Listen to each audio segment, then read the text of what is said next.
Now, coverage you can count on. This is News Channel 11 at 6. Sobriety checkpoints and blood tests, two things the state Senate has now approved in Texas. News Channel 11's Ann Wyatt Little has details on these new DWI crackdown bills. Ann Wyatt? Karen and Abner, these two pieces of legislation passed by the Senate yesterday would reintroduce sobriety checkpoints, a practice that's been banned in the state of Texas for 15 years. But tonight, Texas officers are one step closer to being able to block roads, check for drunk drivers, force suspects to take a blood test or breath test. Lawmakers are hoping that this will help Texas drop the title of leading the nation in alcohol-related traffic deaths. Someone is killed by a drunk driver every 40 minutes. When an intoxicated driver hits the streets, it can be deadly.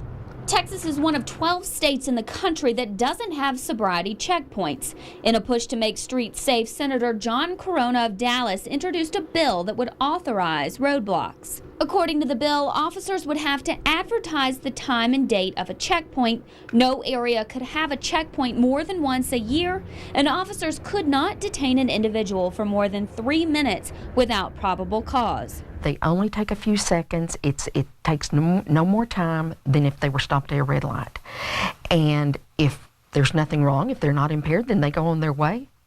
There's not a problem. But criminal defense attorney Stephen Hamilton says checkpoints focus on the wrong thing. You know, our statute in Texas says driving while intoxicated.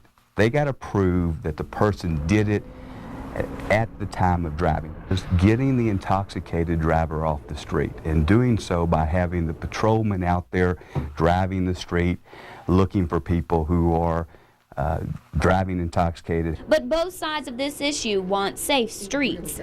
If we save a life or if we save somebody from permanent injury, I don't think we can put a price on that. Not the state and not the defense wants intoxicated drivers on the street. I mean, most of us have children, but it's the idea that we're moving into an area of, we're not only looking at the intoxicated or the drunk driver, we're looking at someone who's doing what the law says they can do, have a drink and drive, even though they're not intoxicated.